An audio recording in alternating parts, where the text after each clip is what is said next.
Welcome all participant. आप सभी का इस वेबिनार में हमारी स्वागत है। हर हर महीने एक वेबिनार कर रहे हैं और हमारी कोशिश है कि आपको म्यूचुअल फंड्स के बारे में वो चीज़ें बताई जाएं जिससे हम अपने पोर्टफोलियो को और बेहतर कर सकें और हमारी जो फाइनेंशियल फ्रीडम की जर्नी है तो उसको और हम बेहतर तरीके से कर सकें। आज की वेबिनार में हमने एक काफ़ी बड़ी म्यूचुअल फंड कंपनी पीजीआईएम के वाइस प्रेसिडेंट को इनवाइट किया हुआ है। उनको हम आगे इंट्रोड्यूस करेंगे। So here we are inviting for your webinar how to build a profitable portfolio. So इस वेबिनार में हम आपको एक अपनी पर्सपेक्टिव भी बताएंगे कि एक सक्सेसफुल पोर्टफोलियो को कैसे अपन बिल्ड करें और कैसे रन करें। और इसके बीच में अगर आपकी कोई भी क्वेरीज है हमारे किसी भी पार्टिसिपेंट्स की, सो ये हमारी टीम है। मैं खुद हूँ, मेरे पार्टनर मिस्टर अविनाश सिंघल और मेरे पार्टनर मिस्टर तरुण जैन। इनमें आपकी कोई भी क्वेश्चंस हो, कोई भी क्वेरीज हो, आप हमको किसी को भी व्हाट्सएप भी कर सकते हैं। और ऑलरेडी आपके काफ़ी सारे क्वेश्चंस हमारे पास आ भी चुके हैं जो हम इस सेशन के बाद में आपके साथ में लेंगे। इक्विटी मार्केट्स में हम बात करते हैं तो रिस्क और रिटर्न दोनों एक साथ चलते हैं। और इक्विटी मार्केट्स में हम लार्ज कैप्स की बात करते हैं, मिड कैप्स की बात करते हैं, स्मॉल कैप्स की बात करते हैं। तो उन सबके साथ में हम बेहतर रिटर्न कैसे बना सकते हैं, आज की तारीख में कहाँ इन्वेस्ट करना चाहिए, उसके बारे में भी हम बात करेंगे। मेरे फ्रेंड मिस्टर विनोद तिवारी जो आबू धाबी में है, पिछले 10 साल से मेरे साथ करीब 30 साल से जुड़े हुए हैं। यूएई के नंबर 1 एंटरप्रेन्योर कंसल्टेंट हैं। एक बहुत अच्छी उन्होंने बुक भी लिखी हुई है और वो अपनी कैटेगरी में इंटरनेशनल बेस्ट सेलर है, तो इंटरनेशनल ऑथर हैं, की नोट मोटिवेशनल स्पीकर हैं। एंड गवर्नमेंट ऑफ इंडिया के साथ में, नीति आयोग के साथ में वो रीजनल मेंटर ऑफ चेंज हैं। तो because being regional mentor of change वो पैन इंडिया बहुत सारे स्कूल्स और यूनिवर्सिटीज़ में स्टूडेंट्स के लिए एंटरप्रेन्योरशिप के वेबिनार्स लेते रहते हैं। और गल्फ सस्टेनेबिलिटी सीएसआर अवार्ड में जजी हैं। और अभी उन्होंने एक पॉडकास्ट भी स्टार्ट किया है जो सिर्फ एक महीने के अंदर ही टॉप 25% में है। सो मैं इनवाइट करूंगा मिस्टर विनोद तिवारी को कि वो आए और यहाँ पे आप लोगों को अपना वो दें। Vinod, welcome. Thank you, Rakesh.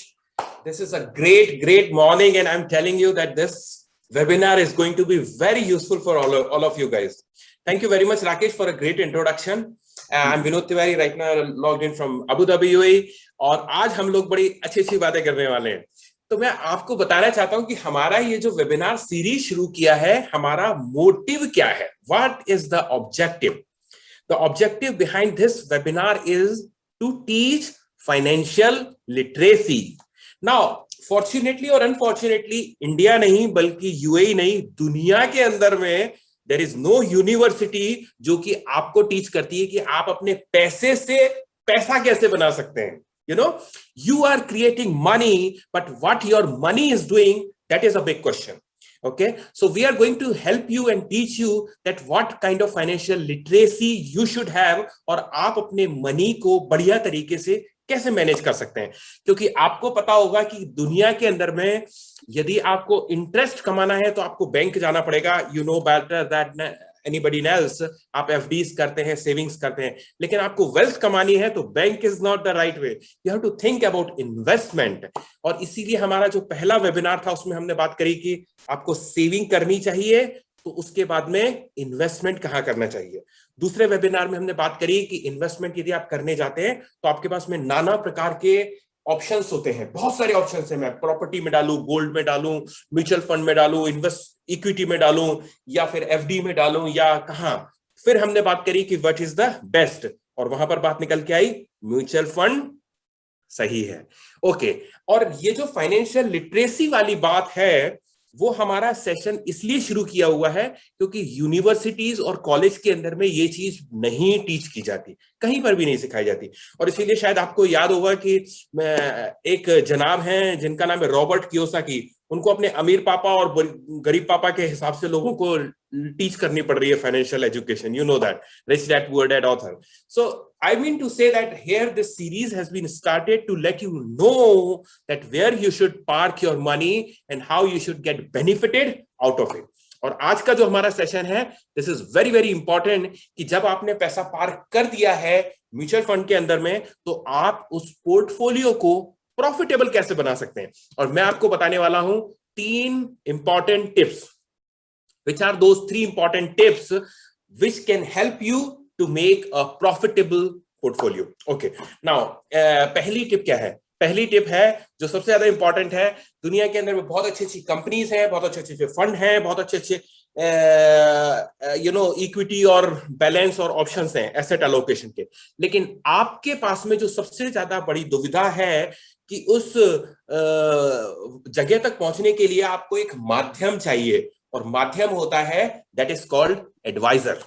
So you need to have a best advisor, और I should say the best consultant to reach to that position.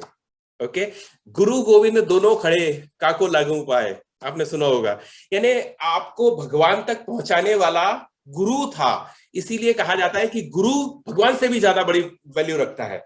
तो इसी तरीके से म्यूचुअल फंड, अच्छे म्यूचुअल फंड तक पहुंचाने के लिए आपको एक अच्छा एडवाइजर चाहिए, और वो अच्छा एडवाइजर यदि आपको मिल जाता है तो I am telling you, you are the best person, you are the lucky person, because अब आपको टेंशन या चिंता लेने की जरूरत नहीं है.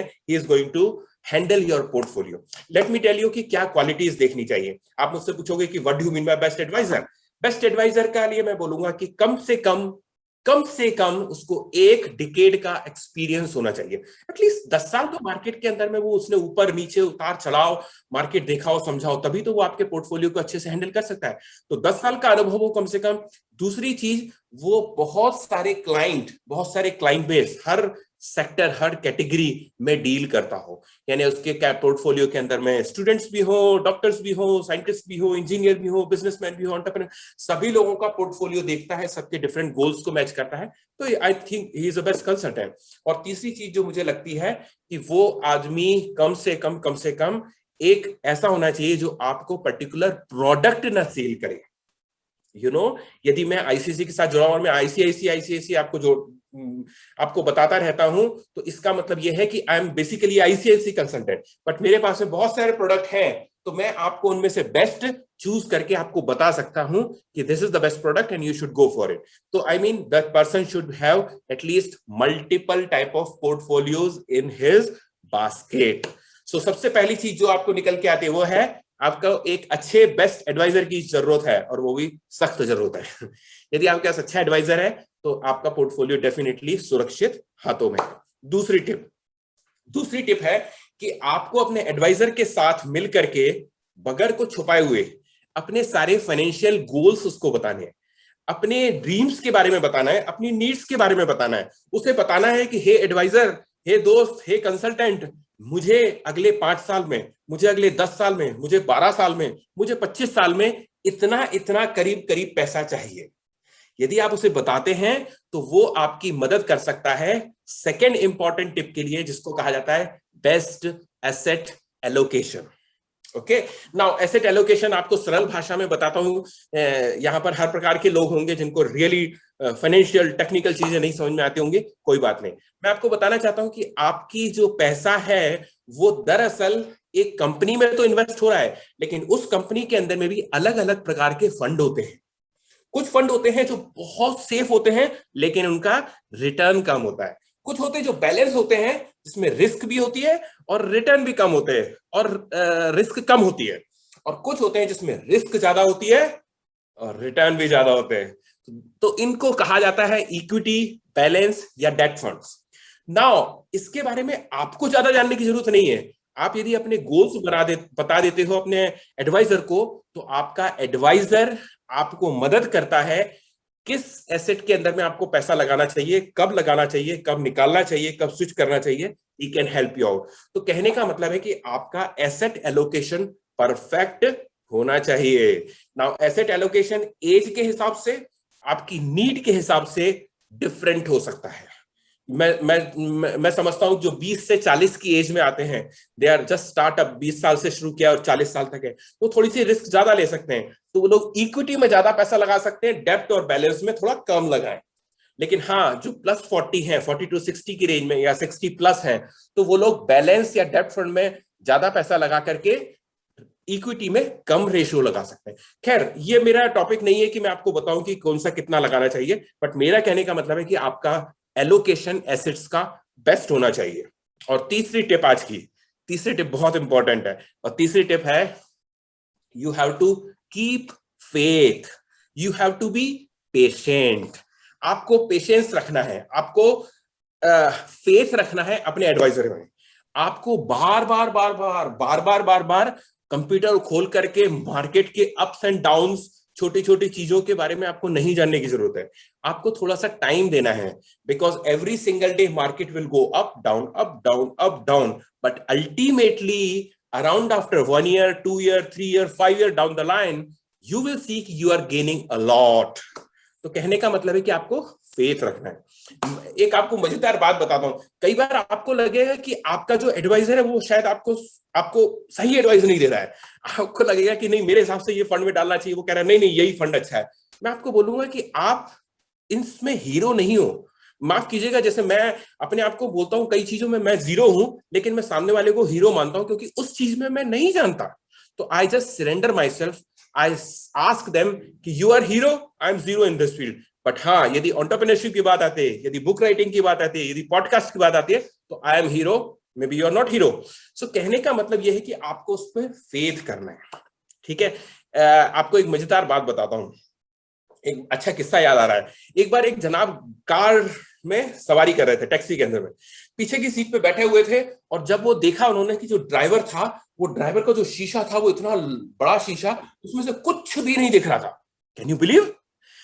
ड्राइवर के ग्लास में आगे का कुछ नहीं दिख रहा था, कुछ दरअसल ऐसा था, ऐसा यू नो ऐसा धुंधला जैसा। तो वो जो पीछे बंदा बैठा था वो कहता था, भाई साहब ये आप गाड़ी इतनी तेज चला रहे हो, आपको कुछ दिख रहा है क्या? तो बोला, आप ठंड करके बैठे रहो, आराम से बैठे रहो। बोले, अरे मैं बैठा हूं, लेकिन आपको कुछ दिख रहा है? बोले, हाँ मुझे दिख रहा है। बोले, लेकिन मुझे कुछ नहीं दिख रहा है। बोले, कोई बात नहीं, मुझे दिख रहा है। तो फिर वो उससे रहा नहीं गया, बोले ये कैसे हो रहा है, ये कैसे दिख रहा है आपको?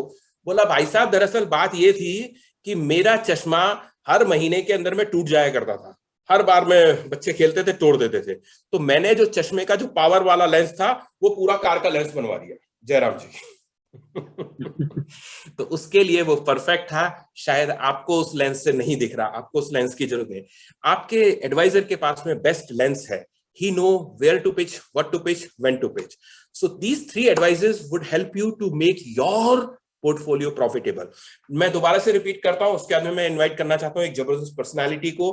पहली टिप जो मैंने बताई, आपको एक बेस्ट एडवाइजर की जरूरत है। If you don't have, go and find and Google it and search it. मैं आपको उसमें हेल्प नहीं करने वाला हूं। एडवाइजर कैसा होना चाहिए? जो कम से कम 10 साल से इस मार्केट के अंदर में ऊपर नीचे उतार चढ़ाव देख चुका हो। दूसरी टिप, आपका एलोकेशन बेस्ट होना चाहिए। आपके रिस्क फैक्टर्स आपके नीड्स के हिसाब से इक्विटी, डेब्ट और बैलेंस में सही तरीके से लगा होना चाहिए। तीसरी टिप, आपको फेथ रखना है, आपको पेशेंस रखना है। हर दिन हर पल आपको जाकर के मार्केट के हिसाब से आपको पोर्टफोलियो में नहीं देखना चाहिए। So these are 3 tips I believe which are going to be very important for making your portfolio really profitable. Now here, this is something great that today we have a great personality with us who is going to give you really great tips. बहुत सारी चीजें आपको जानने को मिलने वाली है। I'm super impressed to invite this personality. His name is Mr. Pankil Thakkar. So पंकिल Thakkar जी, आपको इनवाइट करता हूं, लेकिन उसके पहले उनको बारे में थोड़ा सा आपको बताना चाहता हूं कि पंकिल जी हैं क्या। पंकिल जी दरअसल वाइस प्रेसिडेंट हैं PGIM इंडिया एसेट मैनेजमेंट। यदि आपने नाम नहीं सुना हो तो आज आप इसके बारे में जानने वाले। What is PGIM? ये 5 स्टेट्स, 10 ब्रांचेस और 15 मैनेजर्स की टीम को हैंडल करते हैं। He is taking care of the sales and distribution in mutual fund and portfolio, जिसके बारे में आज हम बात कर रहे हैं। And he is taking care of entire western region except Mumbai, I believe. And he is having a great experience of plus 17 years in a strategy, planning and sales. So you are going to enjoy the next talk. And before working with PGIM, Mr. Pankil was working with IDFC and ICICI. So he is having a great, vast experience and he is a great speaker as well. So Pankil ji, मैं आपको invite करना चाहूंगा, please आए और थोड़ा सा मार्गदर्शन करें लोगों का। Welcome. Sure. Thank you, Vinod ji. Thanks for the excellent introduction. Thank you, Rakesh ji, for giving me this opportunity. So I think everyone is excited about the topic, wealth management, portfolio management. So I will just screen share the couple of important slides which will help you to understand the subject better. So good morning and welcome all. Thank you very much for giving this opportunity. आज हम because जो पहले आपने जो workshop seminar attend किए थे उसमें क्यों इन्वेस्टमेंट करना चाहिए, कहाँ इन्वेस्टमेंट करना चाहिए, कैसे इन्वेस्टमेंट करना चाहिए, वो सब के बारे में आपने जाना था। आज अगर हम राकेश जी ने ये जो सेमिनार ऑर्गेनाइज किया है, basically how to build up a profitable portfolio, see ultimately portfolio बनाने के लिए सबसे इंपॉर्टेंट है मनी, ठीक है। तो उसके लिए, और मनी से ज्यादा, बिकॉज काफी बार ऐसा होता है हम लोग इन्वेस्टमेंट करना शुरू करते हैं, बंद कर देते हैं, फिर शुरू करते हैं, फिर बंद कर देते हैं। तो अल्टीमेटली फाइनली जो एक फंड का रिटर्न होता है इंडिया में, करीबन मेरे हिसाब से 30 से 40 फंड ऐसे हैं जिन्होंने आज के रेट में 20-25 साल का ट्रैक रिकॉर्ड खत्म कर दिया है, और आज के रेट में पिछले 20 साल का आसपास का उनका रिटर्न है 20% CAGR। उसका मतलब ये हुआ हर साल 20% के आसपास उनको रिटर्न मिला है। बट वो फंड का रिटर्न है, अगर आप उसमें, अगर मैं 20 साल का क्लाइंट का अगर जर्नी निकालता हूं, तो 20 साल में देयर आर मल्टीपल, लाखों क्लाइंट उस फंड में आए गए, बट वो जर्नी में कितने क्लाइंट ने कंटिन्यूसली 20 साल पार्टिसिपेट किया है, तो हार्डली उसमें से 100-200 ऐसे क्लाइंट होते हैं जो कंटिन्यूसली 20 साल पार्टिसिपेट किया हुआ है। तो फंड ने तो अच्छा रिटर्न बना लिया, मार्केट ने तो अच्छा रिटर्न दे दिया, बट फाइनली उसमें से क्लाइंट ने, क्या आपने एज कस्टमर पोर्टफोलियो में वो रिटर्न आपको पोर्टफोलियो मिला है? The answer is no. तो आज मैं आपको उसके बारे में बताऊंगा हमको ऐसा क्या करना चाहिए, जो मार्केट रिटर्न देता है, जो फंड रिटर्न देता है, वो आपका रिटर्न कैसे बन सकता है, आज उसके बारे में हम लोग बात करेंगे। Before beginning the talk of portfolio management, मैं आपको पीजीआईएम के बारे में बात करना चाहूंगा। आई एम श्योर आप में से कुछ लोगों ने नाम सुना होगा, कुछ लोगों ने नहीं सुना होगा। So just to give you introduction of PGIM. PGIM का फुल फॉर्म है प्रूडेंशियल ग्लोबल इन्वेस्टमेंट मैनेजर्स। जैसे कि इंडिया में आज से 15-20 साल पहले एचडीएफसी को हाउसिंग डेवलपमेंट फाइनेंस कॉर्पोरेशन के नाम से जाना जाता था। उसके बाद एचडीएफसी ने अपने नाम को शॉर्ट फॉर्म कर दिया, एचडीएफसी कर दिया, instead of housing development finance corporation. Same PGIM world over globally उनका फुल फॉर्म है प्रूडेंशियल ग्लोबल इन्वेस्टमेंट मैनेजर, और शॉर्ट फॉर्म में पीजीआईएम के नाम से जाना जाता है। उनका पीजीआईएम का हेडक्वार्टर यूएस में है, 140 साल पुरानी कंपनी है, और वर्ल्ड की 10th largest mutual fund company है। वर्ल्ड में आपके साइड स्क्रीन में राइट साइड में वर्ल्ड की टॉप 10 म्यूचुअल फंड कंपनी के नाम है। जो 10वां नाम है वो पीएफआई लिखा हुआ है, that is prudential financial incorporation, that is PGIM. So we are a 10th largest mutual fund company in the world. More importantly, 73% assets are in 4 and 5-star rated assets. उसका मतलब क्या हुआ? जो हमने बहुत सारी रेटिंग एजेंसीज देखते हैं, स्टार रेटिंग एजेंसीज, जैसे कि वैल्यू रिसर्च हो गया, मनी कंट्रोल हो गया, वैसी वर्ल्ड ओवर में जो रेटिंग एजेंसीज है उन्होंने पीजीआई म्यूचुअल फंड की, जो म्यूचुअल फंड की एसेट्स है उसको रेटिंग दिया हुआ है। तो उसमें से 73% एसेट्स 4 and 5-star रेटेड है। तो उसका मतलब ये हुआ they are one of the best assets in the world.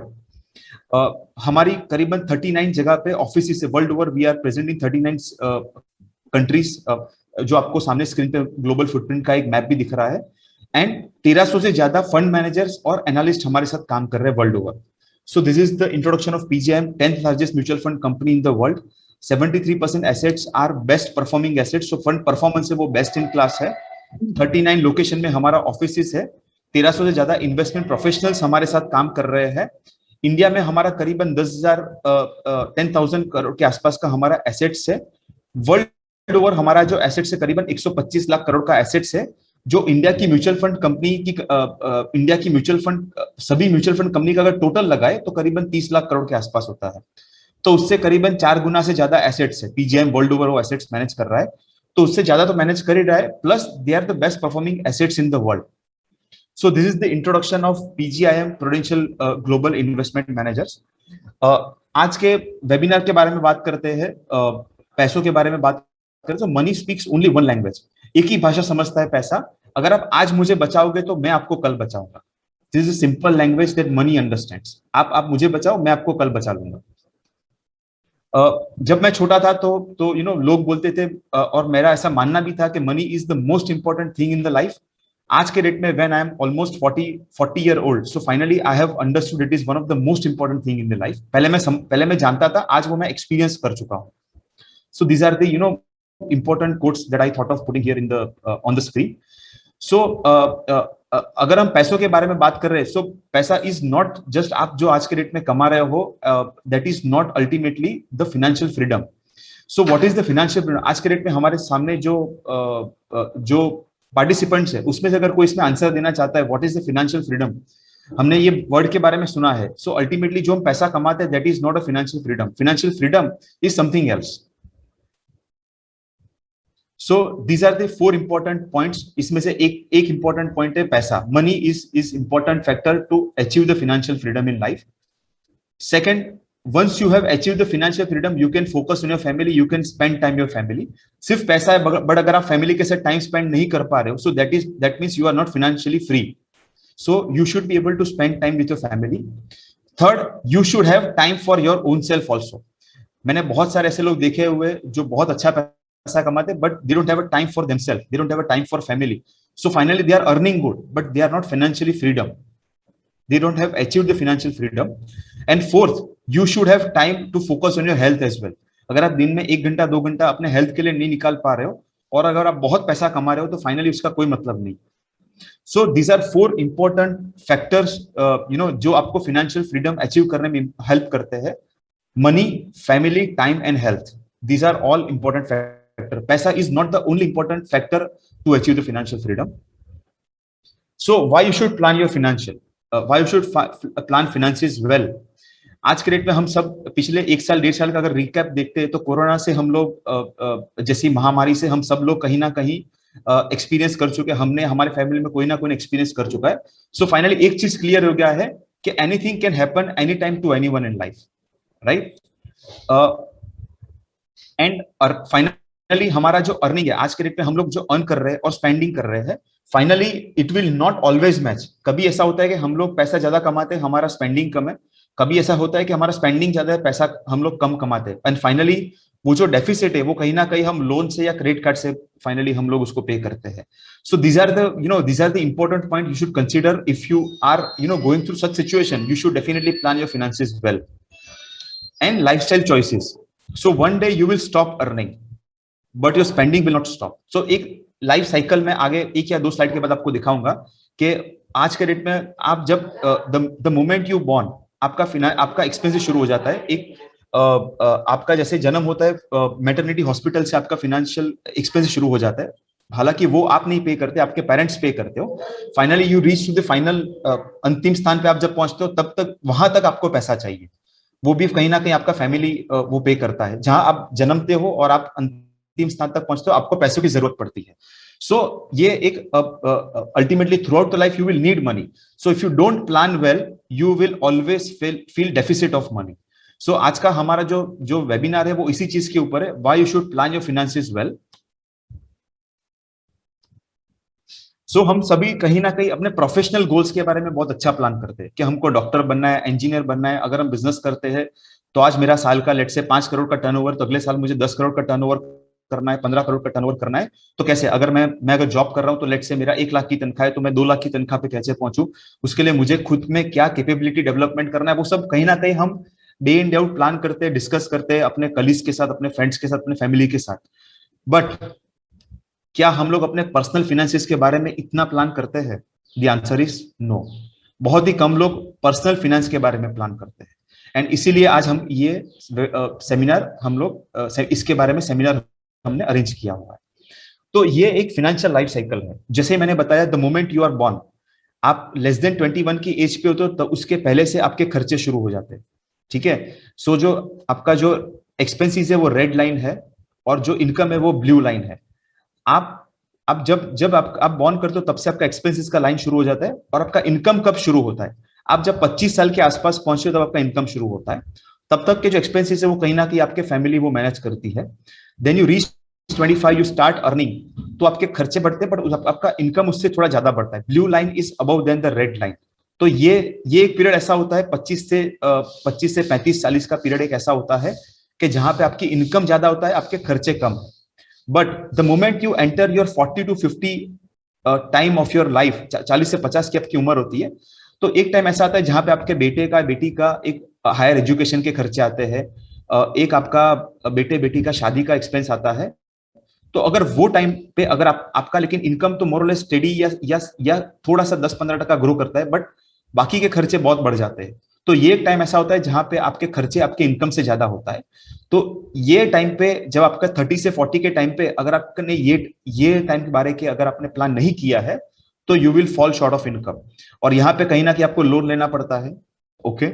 Then again a time comes, ये आपका रिक्वायरमेंट जो लाइबिलिटी बेटे का बेटी का शादी का पढ़ाई का लाइबिलिटी खत्म होता है, तो आपके खर्चे कम हो जाते हैं और आपका इनकम स्टेडी ग्रो हो रहा है. तो अगेन आपका 50 से लेके 65 का एज ऐसा आता है जहां पे आपका इनकम ज्यादा और एक्सपेंसेस कम है. ओके, बट ग्रेटर देन 65 अगर आप पहुंचते, जब रिटायरमेंट के आसपास की उम्र होती है, अगेन आपका एक्सपेंसेस मोरलेस जो 50 की उम्र में वो कांस्टेंट रहता है, और आपका इनकम मोरलेस जीरो के आसपास हो जाता है, if you have not plan your finances well. तो अल्टीमेटली अगर आपने यहाँ पे प्लान नहीं किया है, जहां पे आपका इनकम ज्यादा एक्सपेंस कम है, तो ये टाइम पे आपको कहीं ना कहीं आपके फैमिली के ऊपर, बेटे के ऊपर आपको डिपेंड करना पड़ेगा, if you have not plan your finances well. तो this is the financial life cycle of any person. Okay, what is the current situation? आज के बारे में अगर करंट सिचुएशन के बारे में बात करते हैं, so how can I buy my home on my own? This is the current situation. Majority लोग आज के डेट में, these are some 8-9 क्वेश्चंस जो वो लोग फेस कर रहे हैं। क्या मैं रिटायरमेंट के लिए मेरे पास इनफ पैसा है? क्या घर के लिए, फ्यूचर होम के लिए, मेरे ड्रीम होम के लिए मेरे पास इनफ पैसा है? क्या मैं मेरे बेटे बेटी का अच्छा एजुकेशन कर पाऊंगा? क्या अगर फ्यूचर में कोरोना जैसी या कोई भी महामारी, अगर कोई लंबी बीमारी आती है फैमिली में पेरेंट्स की, तो उसके लिए मैं अपने हॉस्पिटल के बिल्स पे कर पाऊंगा? M I a debt trap? क्या मेरे EMIs बहुत ज्यादा है? Okay, how do I match up with my inflation? This also very important question. क्या मेरी लोन बहुत ज्यादा है, लोन का इंटरेस्ट बहुत ज्यादा है, मेरा EMI बहुत ज्यादा जाता है, मैं अपने, बिकॉज ये सब फाइनेंशियल प्रेशर की वजह से मैं अपना इंश्योरेंस प्रीमियम टाइम पे नहीं पे कर पा रहा हूँ। So these are the question in anyone's life in the current situation. आप अगर 10 लोगों का एक एग्जांपल लोगे, उसमें से 7 या 8 लोग ये क्वेश्चन फेस करते हैं। Finally at the end of the webinar हम लोग जो चाहते हैं, you should come to this situation, ideal situation, जहां पे you can plan well for your children education, you can plan well for your health insurance, you live a debt free life, you live EMI free life, you have a financial planning in place, आपका future secure हो, you can plan for your daughter's marriage, your son's marriage, you can plan for your dream house, dream car, you can plan for a retirement. This is the ideal situation that we all want you to to reach after this webinar. So normal लोग कैसे finances plan करते हैं? 100 रुपए का खर्चा है, 100 रुपए का इनकम है, 100 रुपए का खर्चा है, finally they have a zero in savings. दूसरे टाइप के जो कुछ लोग होते हैं, क्या करते हैं? इनकम माइनस एक्सपेंस, और एक्सपेंस ज्यादा है तो क्रेडिट कार्ड लोन लेते हैं, या होम लोन लेते हैं, कार लोन लेते हैं, या पर्सनल लोन लेते हैं। फाइनली वो खर्चे कहीं ना कहीं लोन से वो खर्चे उनके मैनेज करते हैं। कुछ ऐसे टाइप के लोग होते हैं जो रिस्पॉन्सिबल लोग होते हैं, जो फाइनेंशियस अच्छी तरह प्लान कर सकते हैं। इनकम किया, खर्चा किया, जो बच गया वो सेव कर लिया। 100 रुपए का इनकम है, 90 रुपए का खर्चा है, 10 रुपया सेव कर लिया। कुछ ऐसे भी लोग हैं जो इनकम करते हैं, पहले सेविंग्स करते हैं और बाद में खर्चा करते हैं। और 100 रुपए का इनकम है, 30 रुपए का सेविंग किया, बाद में 70 रुपया खर्चा किया। ठीक है, we call it a discipline people. But what we want you to achieve is this: income minus investment, and then finally left खर्चा वही करो जो बाद में बचता है। ठीक है, so we want you to achieve the last stage. पहले इनकम 100 रुपए का खर्चा, आपका 100 रुपए का इनकम है, उसमें से 30 रुपया आपका, 40 रुपया इन्वेस्टमेंट है, बाकी का 60-70 रुपया आप खर्चा करो। If you can have this discipline, you can live your life very well. So life में काफी बार ऐसा होता है कि हमको पता नहीं करना क्या है। एक साइड हमारे बहुत सारी ड्रीम्स होते हैं, हमको फॉरेन वेकेशन पे जाना है, हमको इंटरनेशनल ट्रिप करनी है, या हमको ड्रीम कार, ड्रीम होम खरीदना है। ठीक है, at the same time right side हमारी नीड्स है कि फैमिली रिस्पॉन्सिबिलिटी है, फैमिली हेल्थ टेक केयर करना है, फ्यूचर चाइल्ड एजुकेशन और चाइल्ड मैरिज, या वो सब चीजें प्लान करना है। So this will be needs जो कहीं ना कहीं आपको आज नहीं तो 1 साल, 2 साल, 3 साल के बाद आपको करना ही करना है। एंड दिस आर वांट्स जो आप इमीडिएटली नहीं करना है, बट आपको 5 साल, 10 साल, 15 साल के बाद करना है। तो you have to plan your finances well. First you focus on your needs and then you focus on your wants. Okay, काफी बार ऐसा होता है हम थोड़ा सा अग्रेसिव होकर अपने वांट्स के बारे में पहले प्लान कर लेते हैं, एंड कहीं ना कहीं नीड्स के बारे में प्लान नहीं कर पाते। So that is the reason you should have a right advisor who can explain you which are your needs and which are your wants. So this is the first need, I would say, child education. Second, your child marriage. Third, taking care of your old parents. उसके लिए जो भी health care के related आपको जो भी expense के लिए plan करना, you plan that expense also. And inflation. If you have not planned for your inflation, finally आपका जो savings है, आपका investments है, अगर आपने inflation को दिमाग में रख के नहीं कर रहे हो, you will fall short. So these are the example. कि राइट साइड पे जो 50 रुपीज में आज this is the jug of milk you can buy, and this is the 5 after 5 year you can by the same 50 rupees आपको इतना जग मिलेगा। So this is the inflation. एक real example है 1971 में एक रियल ये मोती महल करके जो होटल का बिल है, 2 मसाला डोसा और 2 कॉफी का जो बिल है ₹2.16 1971. Today the same coffee and same masala dosa is costing you 500 rupees. So this is the inflation. कहीं ना कहीं हम day in day out life में उसको शायद उसको सोच नहीं पाते, but this is the real inflation which is affecting all of us. And if you have not planned your investment considering the inflation, so you will fall short for all your financial needs out there in the life. So this is the value of money. आज के rate में जो खर्चा आज आप 30,000 रुपए में जो चीज का आपका खर्चा है, कहीं ना कहीं 20 साल में उसका कॉस्ट 80,000 हो जाएगा, 5 साल में 38,000, 15 ईयर में 62 एंड 20 साल में करीबन 79-80,000 के आसपास. एंड वही चीज आप आज अगर 1 लाख रुपए में जो चीज खरीद रहे हो 1 लाख रुपए में, 20 साल के बाद वो चीज आप अगर वो चीज का जो वैल्यू है वो 37-38,000 के आसपास हो जाएगा. इट इज जस्ट 5% इन्फ्लेशन मैंने गिना हुआ है. पिछले अगर 15-20 साल का इन्फ्लेशन मैं आपको बताऊं तो 8% इन्फ्लेशन रहा है इंडिया में. आने वाले टाइम में इन्फ्लेशन कम हो रहा है, इंटरेस्ट रेट कम हो रहा है, तो मैं 5% इन्फ्लेशन कर रहा हूं. फिर भी 5% इन्फ्लेशन के हिसाब से भी you have to plan your financials very well. So financial planning के बारे में बात करते हैं. There are 4 steps in the financial planning. One is the emergency planning. If you have not plan your financial emergency planning, आपको अपना savings में से डीप डाइव करना पड़ेगा. जैसे इमरजेंसी प्लानिंग का मतलब क्या हुआ, कोई भी नेचुरल कैलामिटी, आप कोविड इज रिसेंट एग्जांपल. अगर आपके पास 3-6 महीने का खर्चा आपके अकाउंट में नहीं है आने वाले टाइम में, अपार्ट फ्रॉम योर सैलरी 3-6 महीने का खर्चा आपके अकाउंट में नहीं है, तो finally you will fall short and आपको कहीं ना कहीं अपने सेविंग्स में डीप डाइव करना पड़ेगा. सो ऐसा ना करना पड़े, इसीलिए आपको अगले आने वाले टाइम 6 महीने का खर्चा आपके अकाउंट में होना चाहिए. That is the emergency planning. The next step in the pyramid of financial planning is the risk plan, health, life and asset insurance. ठीक है. And third step is the goal based planning. हम सबको कहीं ना कहीं हमारा dream है, dream vehicle, dream car, dream home. So आज के रेट में if you are not planning, कहीं ना कहीं बिकॉज वो हमारा फ्यूचर वांट है, वो हमारा आज के रेट में नीड नहीं बट फ्यूचर वांट है. बट वो अगर आज 10 लाख रुपए कॉस्ट कर रहा है तो 10 साल के बाद वो 24 लाख रुपए कॉस्ट करेगा कंसिडरिंग द इन्फ्लेशन. सो आप अगर वो आपको आज के रेट से अगर आपको उसके बारे में प्लान करना, तो you can plan with just 5,000 rupees. Future में आपका जो भी ड्रीम है, जो जिसका कॉस्ट आज के डेट पे 10 लाख है, उसका 10 साल के बाद उसका वो पर्टिकुलर ड्रीम का कॉस्ट हो जाएगा 24 लाख. वो पर्टिकुलर चीज का कॉस्ट हो जाएगा 24 लाख. उसके लिए आपको महीने का सिर्फ 5,000 रुपए सेव करना है in the equity mutual fund. That your advisor will help. So it is possible.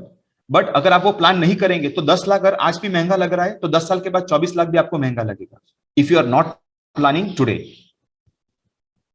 Same चीज वही मैंने एजुकेशन में भी वही आपको बताया. अगर आप 10 लाख रुपए का एजुकेशन कॉस्ट 15 साल के बाद है, तो आपको वो 28 लाख रुपए कॉस्ट करेगा. और उसके लिए अभी से आपको सिर्फ 5,000 रुपए उसके लिए बचाना है, ज्यादा नहीं बचाना है, सिर्फ 5,000 रुपए. Then you can take care of your child education 15 years from now. एक आपका ड्रीम वेकेशन का एक थॉट प्रोसेस है. जैसे कि आज से 15 साल के बाद आपका 25वां वेडिंग एनिवर्सरी आ रहा है और you have plan for a dream vacation जिसका कॉस्ट आज के रेट पे 10 लाख रुपए है, तो 15 साल के बाद 28 लाख रुपए कॉस्ट करेगा. उसके लिए भी सिर्फ आपको 5,000 रुपए मंथली सेव करना शुरू करना है. वो 12% के हिसाब से ग्रो करेगा and you can easily achieve that financial goal. It is not tough. अगर आप उसको सही तरह से प्लान कर रहे हो तो it is easily achievable. So this were the goal-based financial planning. Goal-based planning that I have talked about. The last step is the retirement. ठीक है. रिटायरमेंट नाम सुन के बहुत सारे लोग डर जाते हैं, या कहीं ना कहीं हमारे दिमाग में आ जाता है कि boss I will lose control of my finances. So retirement के 2 पहलू है.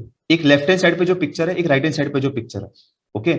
सो लेफ्ट हैंड साइड पे जो पिक्चर है, if we are not planning for the retirement, कहीं ना कहीं most of the people in India are following in the left hand side of the picture. And if you are planning your retirement well, then you can follow in the right side of the picture.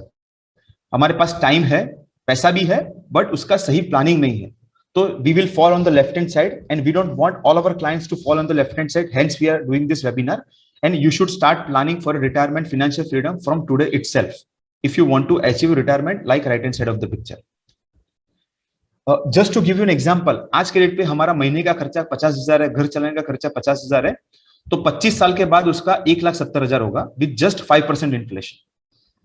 And ये मैंने सिर्फ कुछ compulsory expenses का ही इसमें लिखा हुआ है, बहुत ज्यादा एक्सपेंसेस में लिखा नहीं हुआ। जो compulsory day in day out पे हमारा food, rent, utility, car payment, insurance, medical, ये सब का लिखा हुआ है। लेफ्ट हैंड साइड पे हमारा करंट खर्चा है, वही खर्चा महीने का 1,70,000 होगा, जो आज के रेट में हम 50,000 का महीने का खर्चा है। So if you are not planning for your expenses of future, you will fall short of the money.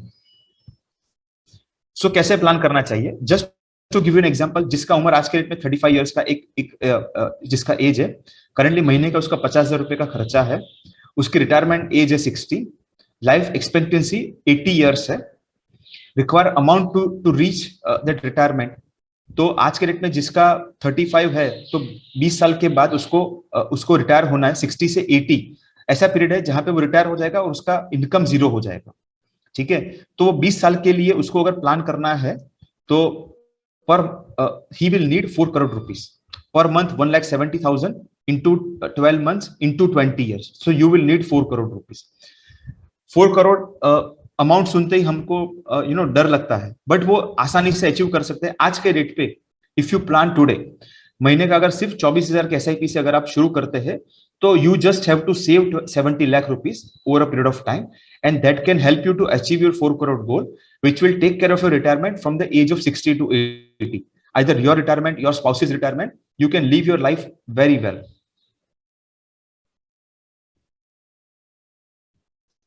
We call it हम सबने 7 wonders of the world के बारे में पता हम सबको पता है। We call or rather Mr. Einstein call जो हम चक्रवृद्धि ब्याज बोलते हैं, उसको Einstein 8th wonder of the world बोलता है। सो उसका आपको एक या दो एग्जांपल मैं आपको इसमें एक दिखा रहा हूं। अगर आपका 40 साल का उम्र है, आप हर महीने सिर्फ 10,000 रुपए इन्वेस्ट करते हो with just 8% interest per annum, ठीक है, टिल द एज ऑफ 60, तो आपने 20 साल हर महीना, यहां से 20 साल हर महीना 10-10 हजार रुपए आप इन्वेस्टमेंट करते हो, तो 20 साल में आप सिर्फ 24 लाख रुपए बचाते हो। बट अगर आपने वो 8% के हिसाब से, अगर मैं आपका पैसा ग्रो होने का एग्जांपल दे रहा हूं, तो यू हैव सेव्ड रफली 60 लाख रुपए।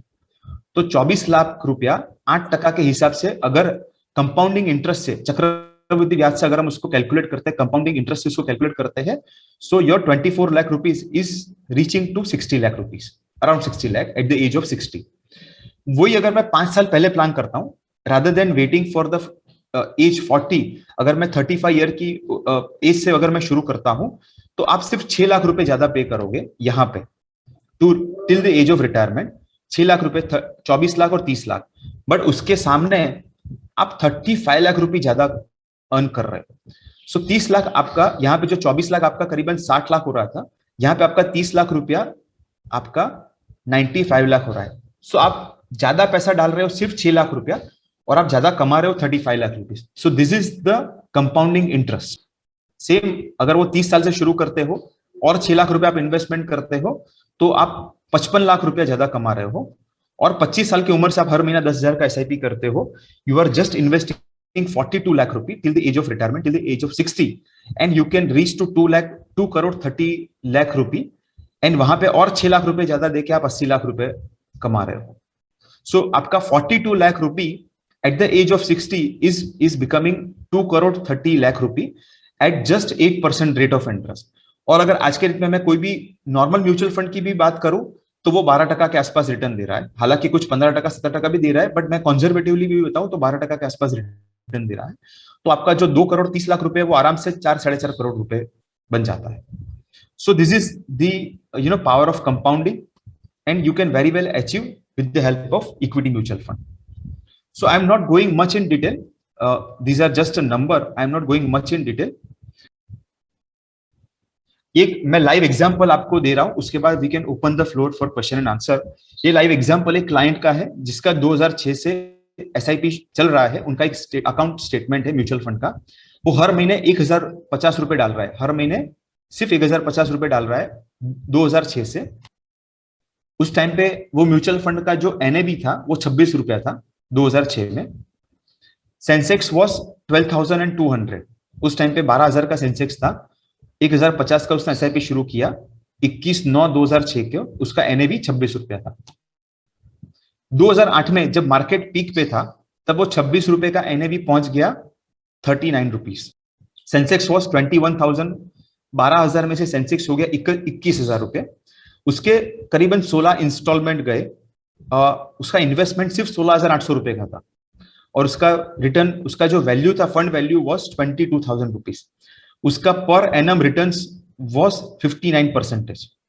अगर वही उसने सिर्फ एफडी में पैसा डाला होता तो उसको सिर्फ 9 लाख रुपए एफडी में पैसा डाला होता तो 9% के हिसाब से 22,000 के बदले उसको सिर्फ 17,000 मिलता था। सो ही वॉज वेरी हैप्पी कि मैंने सही डिसीजन लिया, मैंने म्यूचुअल फंड में एसआईपी किया, 22,000 मुझे मिला रादर देन 17,000 अगर मैंने एफडी किया होता तो।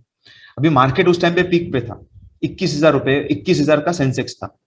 अभी हम बात करते हैं डाउनफॉल की बात करते हैं, जो which is a fact of equity mutual fund. उस टाइम पे आपका 2009 में जब बाजार गिरा, आपका 21,000 का सेंसेक्स हो गया 8,500 और नंबर ऑफ इंस्टॉलमेंट एसआईपी के गए थे 30 इंस्टॉलमेंट, 31,000 रुपए इन्वेस्टमेंट हुआ था, उसका पैसा हो गया 18,000 रुपए।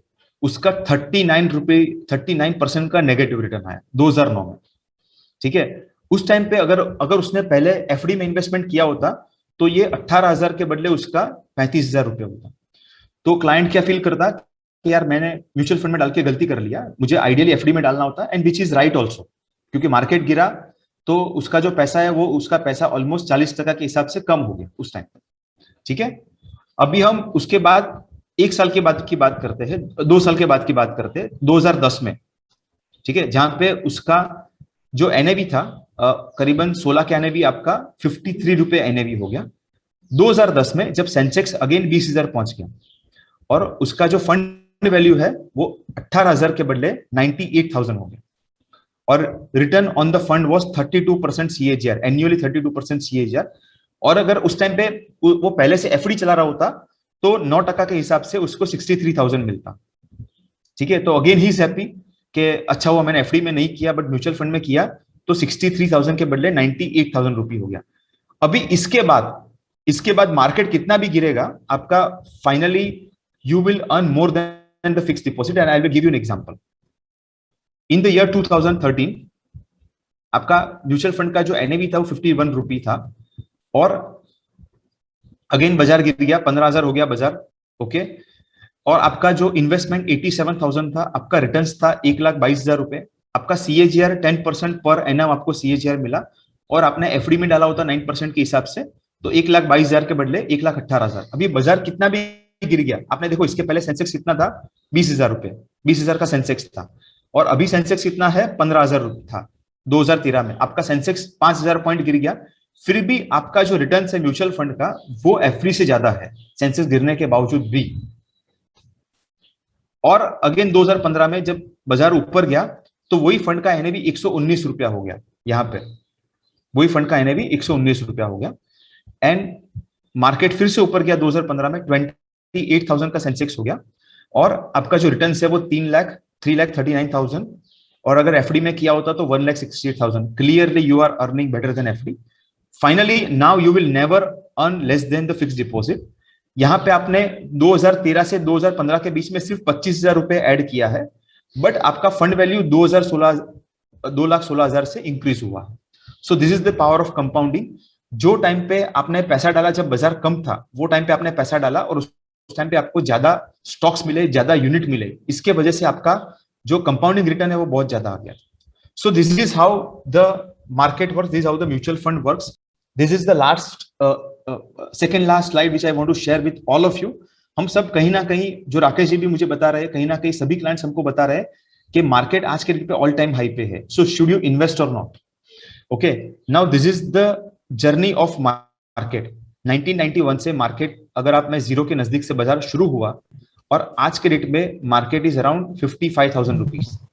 एंड यहाँ पे हमने सभी कहीं ना कहीं सभी इवेंट्स देख लिए। मैं आपको कुछ इंपॉर्टेंट इवेंट्स के बारे में बात करता हूं। 2008 में जब ग्लोबल मेल्टडाउन, 2008 में सत्यम का भी हमने एपिसोड देख लिया और ग्लोबली जब बाजार गिरा था तो मार्केट बहुत गिरा था, तो वो भी हमने देख लिया। 2008 से 2009 का ग्रोथ पीरियड भी देख लिया, अगेन 2010 से बाजार गिरा था 2011 में, 11 से 13 का ग्रोथ पीरियड देख लिया, फिर अगेन डीमोनेटाइजेशन आया तो बाजार गिरा था, यहाँ पे 2016 के आसपास बाजार डीमोनेटाइजेशन के टाइम पे गिरा था, फिर अगेन जीएसटी इंप्लीमेंटेशन आया, बाजार ऊपर गया, फिर अगेन कोरोना आया तो बाजार नीचे आया, एंड आज के डेट में 55,000 के आसपास, वो भी इवेंट को बाजार ने डिस्काउंट करके आज के 55,000 के आसपास है। सो अल्टीमेटली मार्केट का डायरेक्शन सेम है कि market in a long run it goes up, but अगर हम छोटी छोटी चीजों पे, छोटे छोटे इवेंट पे अगर फोकस करेंगे, then we will never be able to make money. So this is how the market works. In spite of all the events out there in the market has grown, and in spite of all the events, market has given you करीबन 17% CAGR in throughout the life of market. So these are the few examples. अगर आप gold, silver, FD, PF, life insurance, LIC में investment करते हो और Sensex में investment करते हो, Sensex is ultimately a business. कहीं ना कहीं फॉर एग्जांपल मैं गोल्ड की बात करता हूं तो गोल्ड पिछले 40 साल में गोल्ड का जो रिटर्न है करीबन 8.5% के आसपास रिटर्न मिला है। And if you deduct the inflation, अगर इन्फ्लेशन 7% को इन्फ्लेशन माइनस करते तो गोल्ड का return is around 1%। This is the gold data. Silver की बात करें हम लोग, सिल्वर अगर मैं पिछले 40 साल का सिल्वर का रिटर्न निकालूं तो 40 साल में सिल्वर करीबन 60% CAGR के 60% एनुअल रिटर्न के हिसाब से ग्रो हुआ है। But if you consider the inflation 7%, then you have not earn anything practically out of silver. उसके बाद अगर मैं फिक्स डिपॉजिट की बात करूं तो पिछले 40 साल में फिक्स डिपॉजिट का एवरेज रिटर्न 9% के आसपास रहा हुआ है। But if you consider inflation तो आपका सिर्फ 2.5% रिटर्न मिला है FD में। एंड LIC की अगर बात करें तो LIC भी पिछले 40 साल में LIC ने करीबन 5.5% के आसपास का रिटर्न दिया हुआ है। But if you consider the inflation तो प्रैक्टिकली आपका LIC नेगेटिव में है। इनफैक्ट बैंक का सेविंग्स अकाउंट और बैंक का fix deposit is better than the LIC। सो और अगर मैं सेंसेक्स की जर्नी की बात करूं, सेंसेक्स पिछले 40 साल में 15% रिटर्न के आसपास ग्रो किया है in spite of all the volatility out there in the market. और अगर मैं उसमें से इन्फ्लेशन माइनस करूं तो भी हमारा रिटर्न है 7.5% से ऊपर है। So finally you have to think of returns after inflation, जिसको रियल रिटर्न बोलते हैं, in returns after inflation. So these are the few important topics which I wanted to cover. And finally आपका succession planning, the last pyramid of the financial planning is the succession planning, how to take your wealth to the next generation. So these are also part of your financial planning, and I'm sure your advisor is well versed with taking care of your all succession planning. So here I'm stopping and we can open the floor for question and answer. So Rakesh ji, over to you. Thank you Pankaj ji, बहुत thank you, आपने काफी अच्छा session लिया। सो जो चीजें उन्होंने बोली definitely मैं बात करूंगा तो मैंने ऑलमोस्ट और विनोद ने, हम लोगों ने एक साथ ही 1991 में स्टार्ट किया था। तो एक चीज जो मैं बहुत अच्छी देखता हूँ कि 1991 में जब हमने अपना कैरियर करीब करीब स्टार्ट किया था तो सेंसेक्स 1000 था, और आज सेंसेक्स अपन बात करेंगे तो शायद इज वेल अबव 50,000 और 55-56 हजार है। तो मोटे तौर पे 30 साल में 50 गुना है। तो 30 साल में 50 गुना अगर मैं बात करूंगा तो बहुत अच्छा जर्नी है, लेकिन ये जर्नी स्मूथ या सीधी लाइन में नहीं है। अगेन अगले 30 साल में फिर से 50 गुना होगा, लेकिन वो जर्नी भी सीधी नहीं रहेगी। मैं बात करूं तो 1991 में राजीव गांधी जी को उड़ाया, उसके बाद में 1992 में हर्षद मेहता इतना बड़ा घोटाला हुआ, बाबरी मस्जिद हुई, उसके बाद में तमाम सारे इवेंट्स हुए। 2001 का टेक बबल है, एशियन करेंसी क्राइसिस है, 2008 का फॉल है, 2001 का टेपर टेंट्रम है, 2020 का भी है। तो पिछले 30 साल में इनफैक्ट अपन बोल सकते हैं कि 50 घटनाएं, दुर्घटना, उसके साथ में सितंबर 11, इराक वॉर, अफगानिस्तान वॉर और an number of other geopolitical events. But eventually पिछले 30 साल में मार्केट 50 गुना है, एंड आई बिलीव अगले 30 साल में अगेन 50 गुना होगा। पंकज जी ने एक बहुत अच्छा भी स्टेटमेंट शेयर किया कि मार्केट 30 साल में 50 गुना है, लेकिन इन्वेस्टर्स ने 30 साल में पैसा 50 गुना नहीं किया। या बोल सकते हैं कि सारे इन्वेस्टर्स ने किया, हार्डली 10% इन्वेस्टर्स ने 30 साल में 50 गुना पैसा किया, 90% नहीं कर पाए। क्योंकि हमारे साथ में ये होता है कि हम शॉर्ट टर्म, बिल गेट्स का यहाँ पे मेरे को एक बहुत अच्छा कोट याद आ रहा है, मैं उसको बोलूंगा कि उनका एक कोट है बहुत अच्छा जो मेरे को अच्छा लगता है कि शॉर्ट टर्म में हम चीज़ों को ओवर एस्टिमेट करते हैं और लॉन्ग टर्म में अंडर एस्टिमेट करते हैं। तो इक्विटी मार्केट भी वही कहानी है कि शॉर्ट टर्म में हमको लगता है कि रिटर्न आना चाहिए। तो शॉर्ट टर्म में जैसे पैसे के एसेट एलोकेशन के बारे में एक चीज जो बोल सकता हूँ कि बैंक में पैसा हमको शॉर्ट टर्म वाला रखना चाहिए, लॉन्ग टर्म वाला इक्विटी में रखना चाहिए। लेकिन नॉर्मली हमारे इंडिया में उल्टा है कि जो लॉन्ग टर्म मनी है वो पीपीएफ में पड़ा हुआ है, एलआईसी में पड़ा हुआ है, यानी कि डेट में पड़ा हुआ है। और इक्विटी में जो पैसा आ रहा है शॉर्ट टर्म आ रहा है कि भैया 2 साल में रिटर्न आएगा तो लगाएंगे, नहीं तो चले जाएंगे। तो उस चीज से हमको ये हमारा एंडियोवर है कि भाई जो जर्नी मैंने करी है एक 30 साल में, 20 साल में, वो मैं अपने इन्वेस्टर्स को 10 से 12 साल में कैसे पूरी करा सकता हूँ। ऑलराइट, इसके साथ में असेट एलोकेशन की जैसे बात करी तो असेट एलोकेशन इसमें इम्पॉर्टेंट है, क्योंकि यहाँ पे जैसे मैं एक पर्सपेक्टिव आपको दूं कि मार्च 2019 में जिसने पैसा लगाया है वो मार्च 20 में उसका पैसा आधा था, क्योंकि मार्च 20 में कोरोना की वजह से मार्केट में करेक्शन हुआ था। बट मार्च 20 में जिसने इन्वेस्ट किया उसका मार्च 21 में पैसा डबल था। सो आइडियली पहले वाले इन्वेस्टर्स का जो मार्केट एप्रिसिएशन होगा वो बहुत खराब हुआ कि मार्केट ऑल टाइम हाई पर और मेरा पैसा जो है 1.25 या 1.5 गुना है आज की तारीख में। वही दूसरे वाले इन्वेस्टर का दो scheme might be the same, उसका इंप्रेशन बहुत अच्छा होगा तो बोलेगा कि मेरे को यही स्कीम चाहिए। तो हम लोग यहाँ पे रिकमेंड करते हैं कि एसआईपी रूट से आप ज़्यादा इन्वेस्ट करें। Long term portfolio SIP route से ही हम बहुत अच्छा बना सकते हैं। अभी इन्होंने एक बहुत अच्छा डाटा शेयर किया है कि, और हमने पिछला वेबिनार भी उसी पे किया था कि start early and retire early. जैसे अभी पंकज जी ने जो फिगर दिए कि भैया एक बंदे ने 40 की उम्र में एसआईपी स्टार्ट करी और उसका 60 लाख रुपए जमा हुआ, ठीक है ना, उसकी 24 लाख की वैल्यू 60 लाख है। और दूसरे बंदे ने 25 साल की उम्र में स्टार्ट किया तो उसकी 42 लाख रुपए की वैल्यू करीब करीब 2.5 करोड़ है। तो पैसा कितना ज्यादा गया, 18 लाख रुपए, लेकिन वैल्यू कितनी ज्यादा है, करीब करीब 2.25 करोड़ रुपए। ऑलराइट, अब ये पैसा भी 8% पे कैलकुलेट हुआ है। इसको अगर मैं 12-15% पे करूंगा तो इसका मतलब मैं मान के चलता हूँ कि जिस बंदे ने 25 साल की उम्र में स्टार्ट किया उसने सिर्फ 18 लाख रुपए ज्यादा दिया है, कुछ भी नहीं दिया, लेकिन उसकी मैच्योरिटी शायद 3 या 4 करोड़ रुपए से ज्यादा होगी। तो हम जितना जल्दी स्टार्ट करेंगे। ऑलराइट, सेकेंड या थर्ड चीज मैं बोलूंगा कि हम आज की तारीख में इन्वेस्टमेंट क्यों कर रहे हैं। हम आज की तारीख में इन्वेस्टमेंट इसलिए कर रहे हैं कि हम चाहते हैं कि एक फाइनेंशियल फ्रीडम या वो स्टेज जल्दी से जल्दी आए जहाँ पे कि हमारा पोर्टफोलियो हमको इतना कैश जनरेट करे, इतना एप्रिसिएशन जनरेट करे which can replace our job और बिजनेस इनकम। बिकॉज अल्टीमेटली उसी के लिए हम लोग इन्वेस्टमेंट कर रहे हैं ना, अदरवाइज हमको जरूरत क्या है। फाइनेंशियल फ्रीडम जो अपन बात करते हैं, पैसिव इनकम जो बात करते हैं, ये हम बोलते हैं कि हमारी जॉब या बिजनेस इनकम को रिप्लेस करने का एक ऑप्शन हमारे पास हो। लाइक हम प्रॉपर्टी में इन्वेस्ट करते हैं, तो प्रॉपर्टी में हम इन्वेस्ट क्यों कर रहे हैं कि भैया हमको इतना किराया आए, ठीक है ना, और वो किराया हमारी कंटिन्यूअस इनकम है रिस्पेक्टिव ऑफ मार्केट। तो म्यूचुअल फंड में भी हम लोग क्या बोलते हैं कि अगर हमको एक रिटायर होना है अगले 10, 12, 15, 20 साल में, बिकॉज मेरे पास में पिछले 12 साल में कई सारे पोर्टफोलियोज ऐसे हैं कि जहाँ पर they are well past $1 million, मतलब करोड़ों में है, और उनका अगर वो मंथली एप्रिसिएशन भी विड्रॉ कर रहे हैं तो that is much more than their current income. तो वो इस स्टेज में पहुंच चुके हैं। तो ऑन पेपर हम कैलकुलेट करेंगे, मतलब 10 साल पहले ना उनका विजन था ना मेरा विजन था, हमको लगता था नहीं होगा, लेकिन आइडियली हो जाता है। क्योंकि हम क्या होता है, कोई भी चीज का प्रोजेक्शन करते हैं तो वो आज की इनकम के हिसाब से करते हैं, लेकिन हमारी इनकम हर साल बढ़ रही है, हमारे पुराने इन्वेस्टमेंट्स भी हमारे पास में आते हैं। तो एसआईपी में क्या होगा, जैसे भी मैंने बोला कि 19 वाले का 20 में आधा था, बट 20 वाले का 21 में डबल है। एसआईपी में मोर और लेस दोनों के रिटर्न एक जैसे होंगे। तो मैं एक चीज हमेशा अपने जो भी नए इन्वेस्टर्स होता हूँ उनको बोलता हूँ कि भैया बिजनेस में मैंने एक चीज सीखी है कि पहले 3 साल के अंदर जिसने पैसा कमा लिया वो अगले 30 साल भी कमाएगा, बट पहले 3 साल के अंदर जो नहीं कमा पाया वो शायद उस बिजनेस से बाहर ही हो जाएगा। सो म्यूचुअल फंड्स में भी हम वही बात करते हैं कि अगर आप एसआईपी से स्टार्ट कर रहे हैं या फिर बैलेंस फंड से स्टार्ट कर रहे हैं, इसके बारे में अगेन हम और डिटेल में बात कर सकते हैं।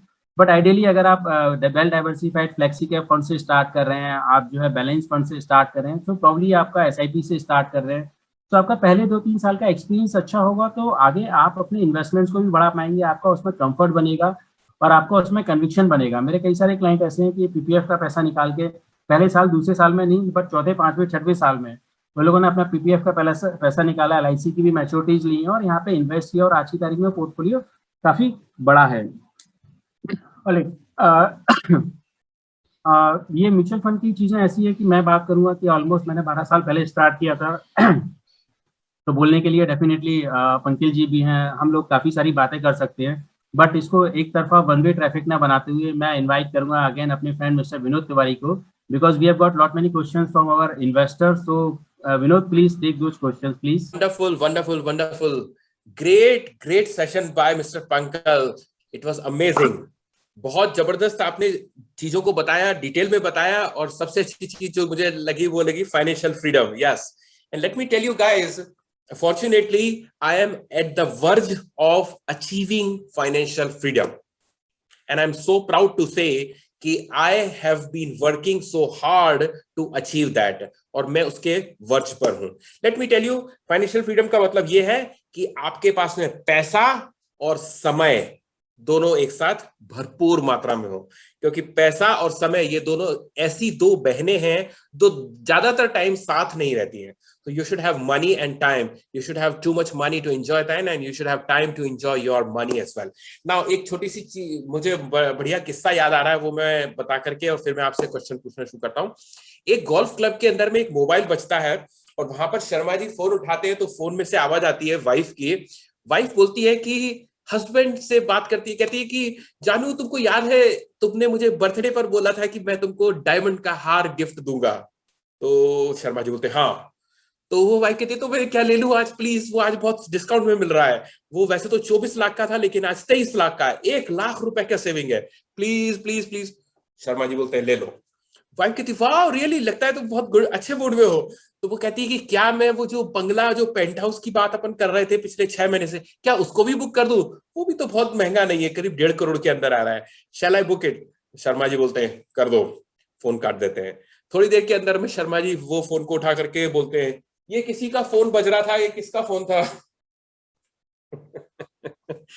लेकिन प्रश्न यहां पर यह है, क्या आप सचमुच वो शर्मा जी बनना चाहते हो कि आपकी वाइफ आपको इस तरीके से बोले और आप बोलो yes yes yes yes? And that only you can do when you have your money working hard for you and making wealth for you.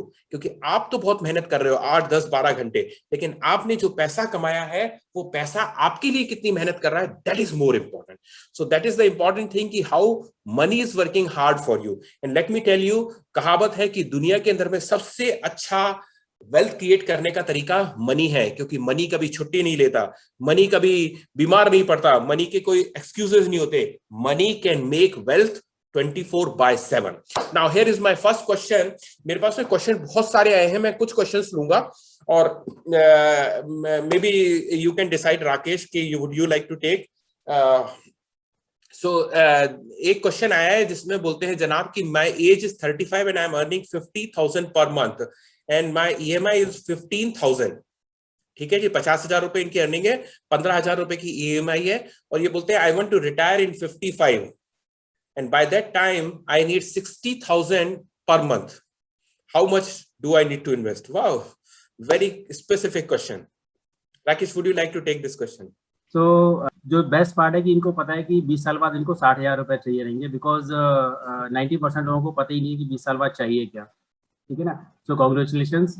All right. So इसमें जो सबसे इम्पोर्टेंट चीज़ है ना कि हम SIP स्टार्ट करें, और मेरे हिसाब से एक 15,000 रुपए की भी SIP स्टार्ट करते हैं, because the duration is 20 years. अभी 35 है विनोद राइट, और 55 की एज में रिटायर होना है. तो हमने देखा कि रफली अगर 15,000 के SIP स्टार्ट करते हैं ये, और एक 12% का भी रिटर्न आता है, तो this portfolio is going to be around 90 lakhs. तो 90 lakhs में हम बोलते हैं कि अगर ये 8-9% का भी रिटर्न लेते हैं, तो that would be more than 60,000 rupees per month. Again यहाँ पे एक चीज़ रिपीट करूँगा, बिकॉज ये 12 साल में हमने प्रैक्टिकली देखा है कि कई लोग ऐसा होता है कि आज तो 15,000 की SIP स्टार्ट नहीं कर सकता हूँ, इसका मतलब गोल पूरा नहीं होगा.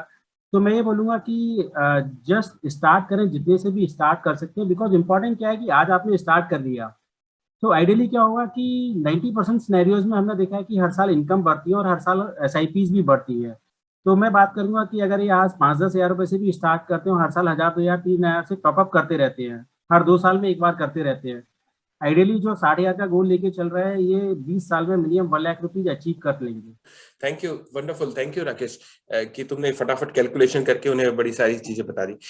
My second question maybe Thakkar साहब ले सकते हैं कि एक जनाब पूछते हैं कि I M by profession a doctor and my ideal earning is around 1 lakh rupee plus per month. ठीक है, and right now my age is 40 years and I can invest 40,000 to 50,000 per month. What should be the ideal portfolio? So basically sir आपकी 40 years की as है, already doctor है, 1 lakh per month earn कर रहे हैं, and you have at least 20-25 years to go. So I would recommend it. So you should have at least 50 to 60% should be in the flexi cap and mid cap kind of portfolio, and around 30 to 40% should be large cap kind of portfolio. Out of 60% mid cap and flexi cap, maybe you can go for 30% into mid cap and 30% into flexi cap, and rest 30 to 40% into large cap kind of portfolio. Fund selection में राकेश जी के ऊपर छोड़ूंगा, but that is how you should have the market capitalization as a part of your portfolio. Short run में possible है कि कोई एक particular kind of market cap के स्टॉक्स आपका अंडर परफॉर्म करे, but in the overall long run I think you can achieve at least 15% plus kind of CAGR over a period of at least 20-25 years. That is, अगर मैं पिछले 15-20 साल की बात करूं तो 15 साल 20 साल का CAGR 15-20% के आसपास है. आने वाले में 15-20 साल की बात करूं तो भी 15% आप एक आराम से फिगर पकड़ सकते हो tentatively. Rakesh ji, you may add something if you want. नहीं, very good. Thank you so much. In fact मुझे बड़ा अच्छा लगता है 15 और 20% सुन के आज की डेट में, बिकॉज आज की डेट में दोस्तों आपको पता है FD के रेट और सेविंग बैंक के रेट इंडिया में क्या हो गए. वर्ल्ड वाइड तो वो पहले से भी बहुत कम थे, 2-4-5% होते थे, लेकिन इंडिया के अंदर में भी आज की डेट में बहुत बहुत कम है. तो you should be really wise enough to put your money at the right place at the right time. Okay, so next question, Rakesh, for you, ki how can we understand that various type of mutual fund schemes are there and every month new type of NFOs are launching by the mutual fund companies? तो वो confuse है कि हम नए नए mutual fund के NFOs आ रहे हैं, तो हम कहां पर हमें इन्वेस्टमेंट करना चाहिए? So ideally you should have investment in all kind of market cap depending on your own investment thought process, your own goal, और किस टाइप में इन्वेस्टमेंट करना चाहिए. बहुत सारे NFOs आ रहे हैं, वो उनका जो क्वेश्चन है.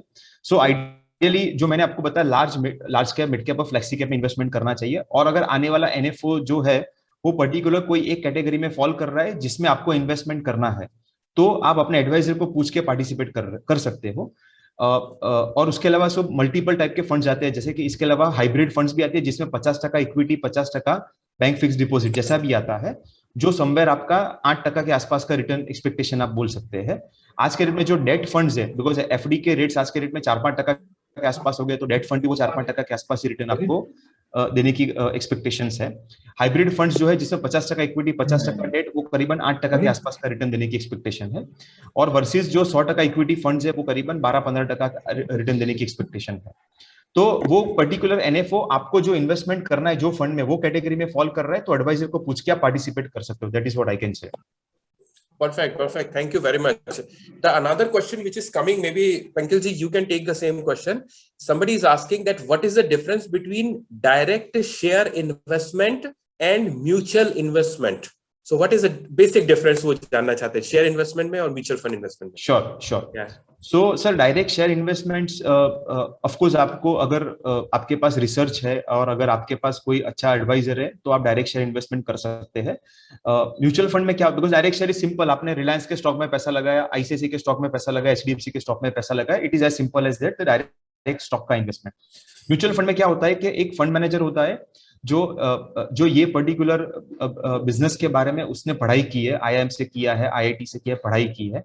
उसके बाद वो एक एक्सपीरियंस लेता है, इंटर्नशिप लेता है करीबन 5 साल के आसपास. वो एक एनालिस्ट के तौर पे काम करता है, और अगर वो अच्छा काम 5-6 साल तक करता है, उसके बाद उसको प्रमोशन मिलके उसको एसोसिएट फंड मैनेजर बनाते हैं. अगेन 5-7 साल वहां पे अच्छा काम किया और 10-12 साल उसने काम किया, और अगर वो थ्रू आउट 10-12 साल अच्छा काम किया, तब जाके उसको फंड मैनेजर का उसको एक पोस्ट मिलता है. तो जस्ट टू रीआइटरेट, वो इसके बारे में उसने पढ़ाई की है, उसने 10-12 साल उसका एक्सपीरियंस है, उसने मल्टीपल साइकिल देखा है, उसके बाद वो फंड मैनेजर बनता है. और फंड मैनेजर क्या करता है, ऐसी 25-30 कंपनी का एक पोर्टफोलियो बना के एक लार्ज कैप या मिड कैप या फ्लेक्सी कैप फंड बनाता है, उसमें वो इन्वेस्टमेंट करता है. तो स्टॉक में आपका इन्वेस्टमेंट सिर्फ 1-2-3 कंपनी में होता है, वर्सेस यहाँ पे आपका इन्वेस्टमेंट डाइवर्सिफाई 30-40 कंपनी में होता है. That is number 1 difference. Number 2 difference, stock में अगर आपका स्टॉक जैसे कि 100 रुपए का लिया, स्टॉक 120 रुपए का हो गया, तो आपको ये नहीं पता है कि आपको एग्जिट कब करना है. जबकि म्यूचुअल फंड में क्या होता है, फंड मैनेजर उसका डिसीजन लेता है, अगर 100 का 120 हो गया बट उसका 150 जाने का गुंजाइश है तो वो एग्जिट नहीं करेगा। वो कंपनी के फाइनेंशियल्स देखेगा, कंपनी का ऑर्डर बुक देखेगा, कंपटीशन में कौन कौन सी कंपनीज है, वो कैसा काम कर रही है, ये कंपटीशन के सामने ये कंपनी कौन सी अच्छी प्रोडक्ट्स है, कौन सी अच्छी एक मोट जैसी चीज है या कोई कोई डिफरेंट चीज है, तो वो सब देख के फंड मैनेजर उसको होल्ड करना है, एग्जिट करना है, वो सब डिसाइड करता है। तो बहुत डिफरेंस है। डायरेक्ट स्टॉक में इन्वेस्टमेंट कर रहे हो तो सबसे पहले तो उसका आपको रीडिंग होना चाहिए। बिकॉज अगर कंपनी के बारे, ऐसा आईसीआईसी के बारे में बात करें, एचडीएफसी के स्टॉक के बारे में बात करें, रिलायंस के स्टॉक के बारे में बात करें, तो वो कंपनी सालों साल कितना अर्निंग करती है, उसका कितना खर्चा है, उसका कितना डेट है वो कंपनी में, वो सब चीजें आपको जानने के बाद आप इन्वेस्टमेंट करना चाहिए। नहीं कि सिर्फ कोई एक टिप आपके हाथ में आ गया और आपको इन्वेस्टमेंट करना चाहिए। So there is a vast difference between both of them. Perfect, wonderfully explained. You know, मुझे जैसी बात समझ में आ रही है, यदि आपको सरल शब्द में बताऊं तो जब आप एक टैक्सी लेते हैं, यू नो, बाहर जाकर के आप बोलते हैं कि मुझे यहां से वहां जाना है, जैसे मैं बात करूं यूएई की, तो मैं बोलता हूं अबू धाबी से टैक्सी वाले को मुझे दुबई ले जाओ। नाउ टैक्सी वाले को रूट पता है, टैक्सी वाले के पास में व्हीकल है, इंस्ट्रूमेंट है मुझे यहां से वहां ले जाने का, और टैक्सी वाले को एक्सपीरियंस है ड्राइविंग का। अब मैं क्या करता हूं, सिर्फ उसको थोड़ा सा पैसा देकर के उसकी इतनी बड़ी 10-15 लाख रुपए की टैक्सी को हायर करता हूं कुछ टाइम के लिए, और वो मुझे सेफली मेरे गंतव्य स्थान पर पहुंचा देता है। यही सब कुछ मैं शायद समझ सकता हूँ म्यूचुअल फंड वाला करता है। और उसको बोलते हैं कि ये लो जी मेरा पैसा, और ये मेरे गोल है 10 साल तक के लिए, 20 साल तक के लिए, और मुझे वहां तक पहुंचा दो, और वो सेफली हमें पहुंचा देता है। Something like it. Thank you so much. एक बढ़िया क्वेश्चन आ रहा है, somebody is asking that I am a young investor in the age of 25 to 30 and I want to understand how should I split my allocation. Rakesh, would you like to take? Yeah, definitely. Young investor है, in fact मैं उसी से एक बार रिटेट करूंगा कि start करना बहुत easy होता है बट स्टे करना बहुत मुश्किल होता है। सो आइडियली हम अपने अनुभव के आधार पर वही चीज लेके चलना चाहते हैं कि भी उसका पहले 2-3 साल का एक्सपीरियंस पॉजिटिव हो, बिकॉज पहले 2-3 साल का एक्सपीरियंस पॉजिटिव है तो he is going to stay for there for another 30-50 year. तो आइडियली हम लोग जो करते हैं प्रैक्टिकली कि मान लीजिए उसने 10,000 रुपए की SIP स्टार्ट करी, तो हम क्या करते हैं 3 या 4 फंड्स में लेते हैं, उसमें से आधा या 40% हम कुछ बैलेंस फंड में लेते हैं और बाकी का एक मिड एंड फ्लेक्सी कैप में ले सकते हैं। तो अलग अलग मार्केट साइकिल में मान लीजिए अगले 3 साल मार्केट बहुत अच्छा है तो उसका मिड कैप और फ्लेक्सी कैप अच्छा रिटर्न दे देंगे, और हाइब्रिड भी बहुत अच्छा देगा बट कंपेयर टू फ्लेक्सी कम होगा। बट मान लीजिए अगले 2-3 साल अच्छे नहीं है तो वहाँ पे प्रॉब्ली मिड एंड फ्लेक्सी का रिटर्न थोड़ा सा कम रहेगा, बट हाइब्रिड उसको स्टिल बैंक से ज्यादा रिटर्न दे जाएगा। तो दो चीजें होंगी कि उसका ओवरऑल एक्सपीरियंस पॉजिटिव होगा और उसको अलग अलग कैटेगरीज में हमने किया हुआ है। तो सपोज उसके पास में कोई बड़ा पैसा आता है तो he would know by his on practical experience उसको अगला पैसा किधर लगाना है। Wonderful, thank you. Good. Now, one more question is coming. Maybe if you can handle it quickly. Somebody is asking कि मेरा जो पैसा है वो मार्केट में लगा हुआ है and I am not really aware about the market inflation. So how can I fight the market inflation? Because my earning is growing with 10% yearly and inflation is going more. Inflation is growing more than that percentage. उनका कहना है कि मेरे market का जो है inflation वो ज्यादा है और मेरी अर्निंग उतनी तेजी से ग्रो नहीं कर रही। What should I do? Ultimately we have to start, मतलब ऐसा नहीं है कि जब सब कुछ अच्छा होगा तभी स्टार्ट करूंगा। अल्टीमेटली आप स्टार्ट करोगे तो एक चीज यहाँ पर मैं वही बोलूंगा कि एक बहुत अच्छा इंडिया में हम लोग बोलते हैं कि अकबर बीरबल का किस्सा है कि ये वक्त भी निकल जाएगा। तो प्रॉब्ली करंट एनवायरनमेंट और current his on phase might be tough but ultimately he has to start, और जितना जल्दी स्टार्ट करेंगे उतना बेहतर है। और आज जो भी अर्निंग या इन्फ्लेशन का स्टैंडर्ड है उनका और ओवरऑल इकोनॉमी का, that will keep on changing. तो अभी स्टार्ट करें और इक्विटीज में लॉन्ग टर्म में अगर स्टे करते हैं, बिकॉज जब स्टार्ट करेंगे तो अगर SIP से स्टार्ट करें एवरेज हो रहा है और मार्केट जितना वॉलेटाइल होता है हमारे फंड मैनेजर उतना ज्यादा रिटर्न निकाल पाते हैं because they are able to churn their portfolio. But एक चीज जो है कि मगर मार्केट एक जैसा चलेगा तो वो बैंक के ब्याज के बराबर ही रिटर्न निकालेगा। मार्केट ऊपर नीचे होकर ज्यादा ऊपर जाता है तो फंड मैनेजर्स भी ज्यादा रिटर्न निकाल सकते हैं। मैं यहाँ पर जैसे एग्जांपल दूं, बिकॉज एक रिलायंस ग्रोथ फंड है, फंड का नाम ले रहा हूँ मैं just for example. It started in 1995 at ₹10, 10 रुपए की NAV से स्टार्ट हुआ था और अभी करीब 1900 रुपए समथिंग प्लस का उसका NAV है।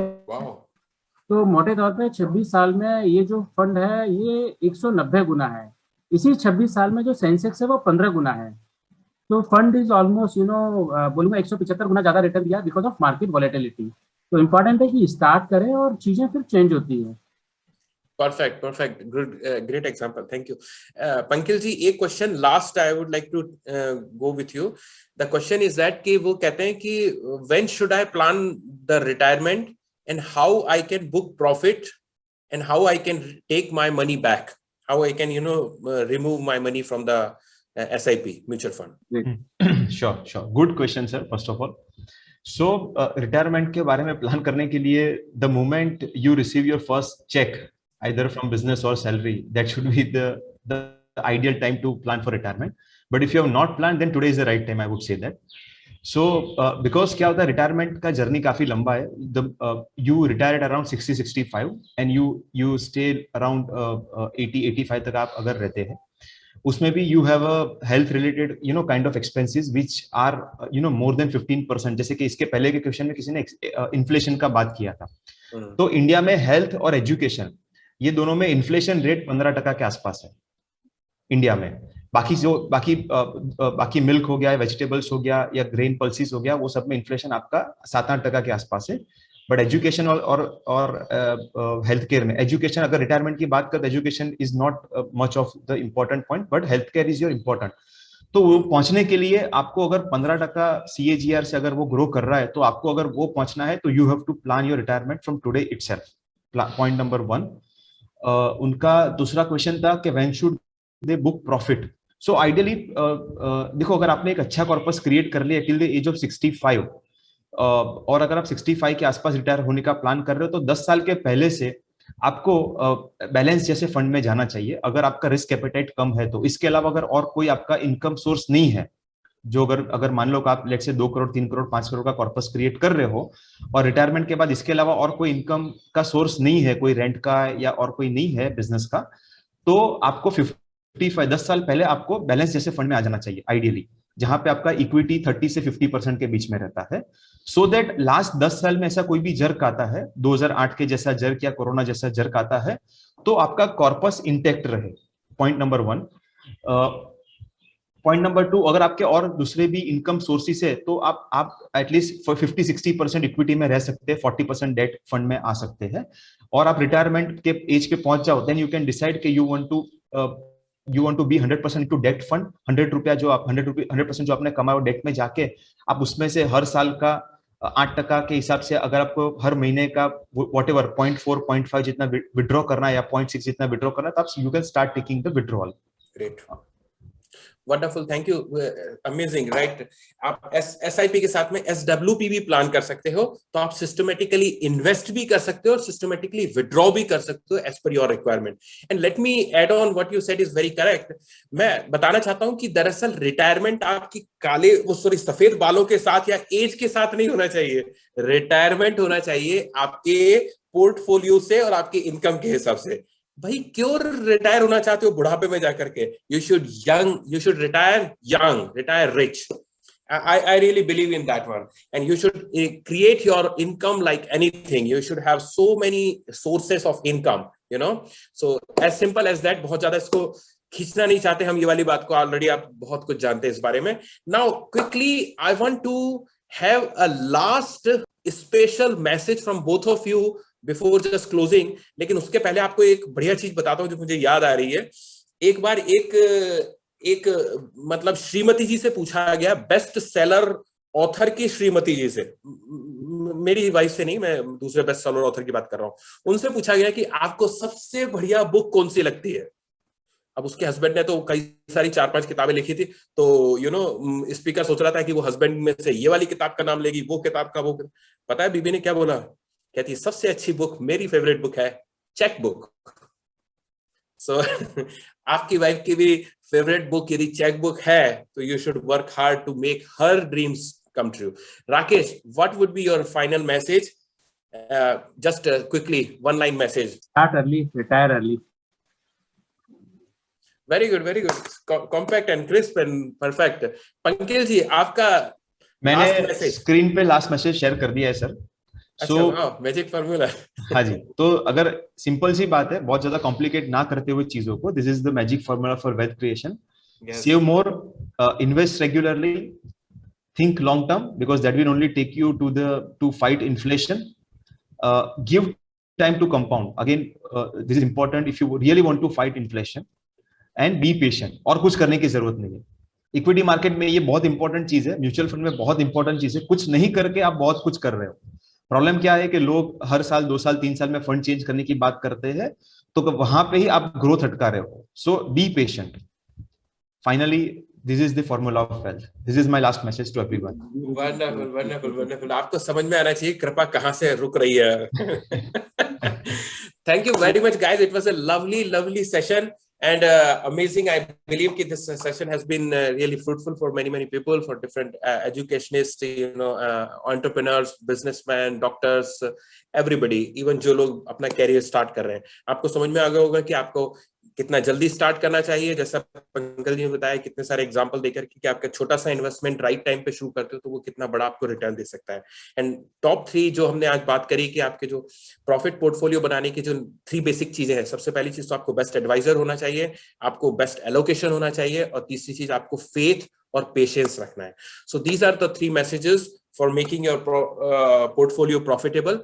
And this is something special. So we will see you in the next month with a new topic, with a new perspective. Till that time, stay safe, stay invested, and stay wealthy. Thank you very much. Thank you. Thanks everyone for participating, and thank you Rakesh ji, Vinod ji for the opportunity. Thanks to all. Thanks.